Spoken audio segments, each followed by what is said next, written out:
That's perfect for James's state of mind at this point in the story. Like he's Yeah. so desperate. And he gets called Fart Face. I love that you guys kept Fart Face, by the Fart way. face. Actually, also, I was asked during writing, like, so is the fart face line staying in? I'm like, I'm tripling down on it, actually.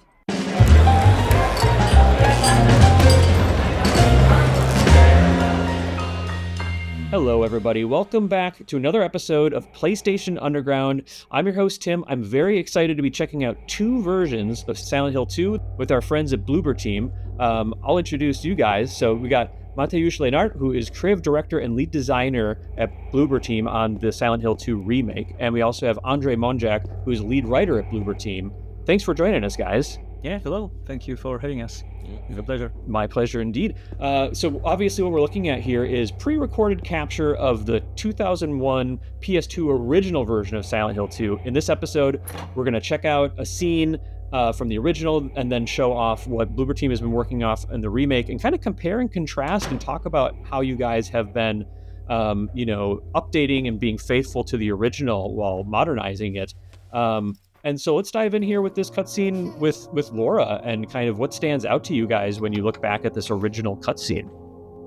Yeah, there's definitely this feeling, like even before the cutscene, that you have this loading screen, which is like very nice touch. And I remember that we were thinking about this topic a lot during the production because we knew that we want to have like the game seamless. Yeah. But in the original, it actually creates like this kind of feeling of uncertainty when you are entering the new room. The footprints. Yeah, exactly. So right now we need to have it seamless, and we set up the scene a little bit different. So we hear Laura actually before you are entering the cutscene, right? But the general feeling of the room is quite the same, right? Like we needed to rearrange a little bit the environment here to fit into the modern, like possibilities that we have with the camera, with the shots, with close-ups, etc. But the general setup of the room is quite similar. Yeah.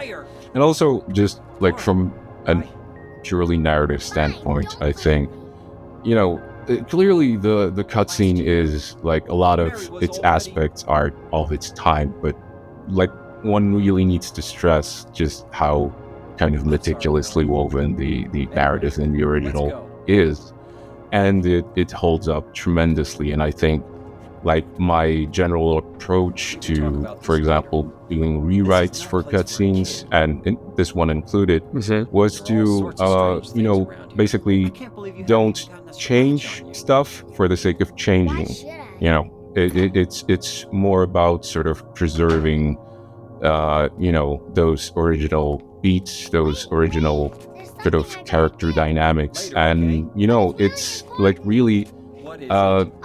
There's one really has to sort of admire how kind of tight and dense with meaning those original scenes still are. I agree. I love, Silent Hill 2 and the series in general is known for having an amazing, like dream-like quality to it. And this cutscene to me, as a fan, really encapsulates that, where it just doesn't seem, it's like James is so trusting here. We're getting to know Laura better. But yeah, and then of course we're entering the room here. What do you guys think when you look back at the way that this boss is introduced before we get into the fight? What stood out to you back in the day when you were starting to remake it? What do you like about what you see here?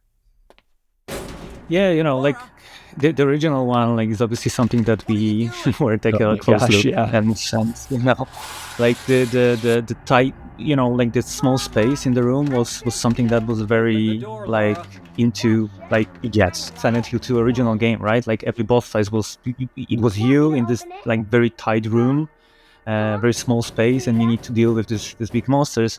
It's something that obviously don't work that well in the third person camera. Oh, there it is. Days. And obviously the second thing is it was like that was actually the big decision, that should we introduce the monster before the cutscene ends? And at some point we just wanted to split those two things, to focus more on Laura, on how they are talking to each other. Definitely. And we're jumping forward here now, just to be clear for everybody. Now we are looking at footage of 2024 Bloober Team remake of Silent Hill 2 and kind of comparing the same cutscene, but in it's amazing new aesthetic and vibe. And well, the vibe's very much the same, but this is such a great example of what you guys are doing with the game. So talk us through what we're looking at here from visual, performance perspective, cinematic, whatever you think is interesting to talk about. Yeah.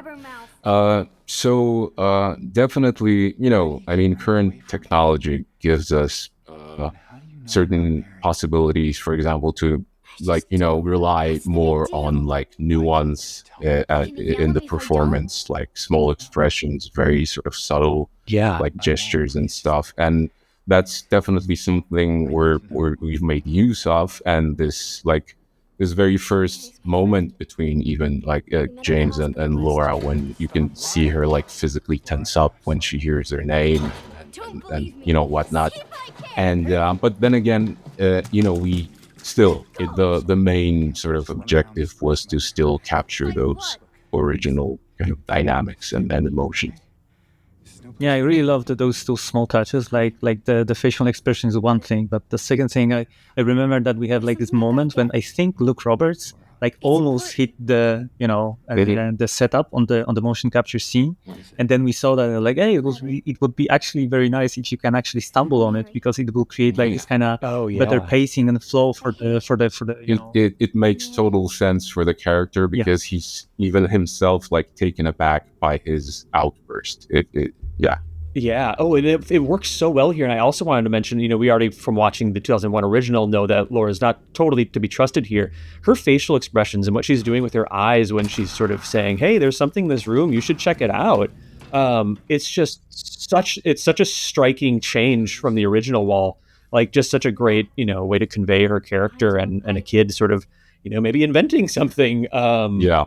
And I've actually I've heard comments, well, James gets fooled pretty easily, you could say, in this scene, and I did hear like, there were questions like, should we maybe make it a little bit more believable? But having given it some thought, I really thought that no, that's actually precisely like that's perfect for James's state of mind at this point in the story. Like he's so desperate, and he gets called Fart Face. I love that you guys kept Fart Face. By the way, Fart Face. Actually, also, I was asked during writing, like, so is the Fart Face line staying in? I'm like, I'm tripling down on it actually.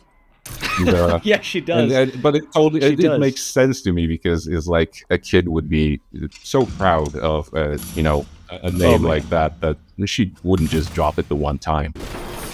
That's true. Okay, so we're about to switch back to the 2001 original here, and yeah, I wanted to note too that the introduction of the boss felt quite faithful to the original, but I think we're going to see an interesting contrast here with gameplay. So this is yours truly, trying my best here. Wanted to note for people watching, moving and shooting at this time in a survival horror game, still pretty cool innovation. But what do you guys think of when you see this original boss battle against, two flesh lips? Oh, it brings like very good memories. Of course. Yeah. It was intense. Yeah, exactly. Like, and like the atmosphere, this dark room, and the tone of the scene is something that, we obviously knew we need to perceive that, like in the new version, but at the same time we couldn't just stay in that tight room anymore. Yeah. But also just like the creature design. I mean, for its time, it was just groundbreaking. Like it just didn't see like monsters in survival horror games that really look like that. I remember thinking, like, what am I looking at when I first, confronted these things? At least, the Red Pyramid thing or Pyramid Head looked like a humanoid. This was just completely, like, almost imperceivable. And then, of course, here I've switched over to the shotgun for some more firepower, skipping melee for this fight. But, you think what I'd love to is, like, you think you're almost done here, Yeah, definitely. And, you're pointing out, like, very important things, right? Like, about the tone, about Andrzej mentioned about the design, and what's nice here, like you said, it's like we are thinking that that's it, right? Like we won. And what now? And then it's pretty surprising. At least it was for me. And the reference to, I hope it was to this movie, obviously to Jacob's ladder sequence. just after the boss fight. Yeah. That for me at least was very interesting when I was playing it for the first time. Well, I mean, well, There I got them sort of in a good position where I don't think they could get past the incapacitated flesh lips, but good. and then now, yeah, we're looking at you hear the sirens, which gives me goosebumps still every single time. And this is sort of how the boss fight ends, which doesn't quite feel like a victory, which is very in keeping with Silent Hill 2. And yeah, then, I think very few things in Silent Hill 2 feel particularly triumphant. yeah. And I'm so excited. So this is sort of the last moment we'll be seeing of the 2001 original in this episode. And then, you guys, I'm super excited for us to be showing off your new take on the flesh lip boss battle here. So we're switching back here. And I wanted to note, I never noticed in the original that they swing down and are holding onto the ceiling with their hand, but you guys have taken that to another level.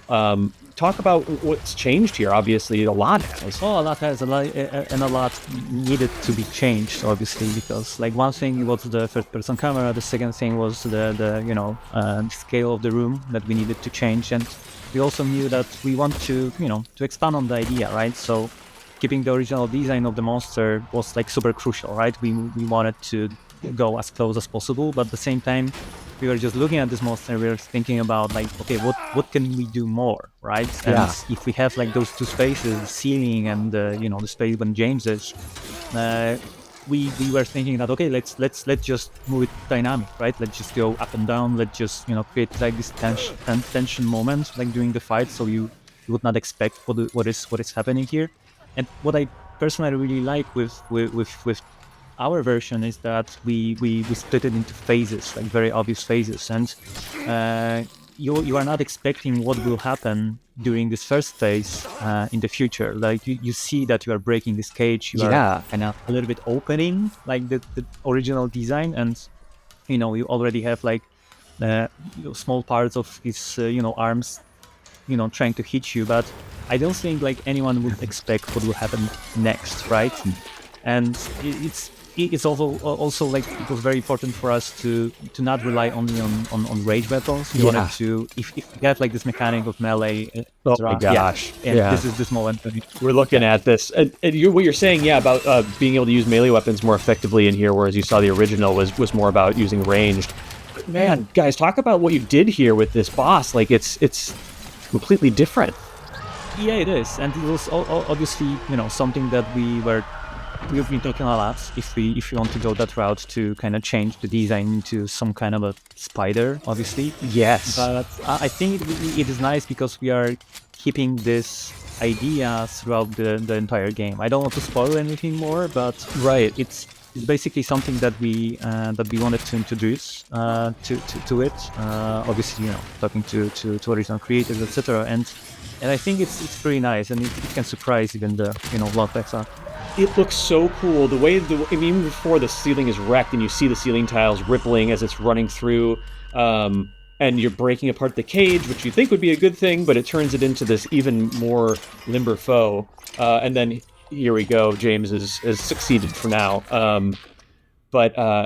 Yeah, just what a great expression of a very cool original, boss concept, and then sort of brought to a new level. That's so cool, guys. If you expected to see two flesh lips, like here you go. There it is. You're not safe from the grab attack. That's going to bring us to the end here. There's so much more we could say, but Mateusz and Andre, I just want to say thank you for joining us for this look at Silent Hill 2, the remake and the original. The remake is coming out October 8th, 2024 on PS5. Not long to wait. Thank you so much for joining us, guys. I'm so excited about this game. Thank you for having us. Thank you very much. James.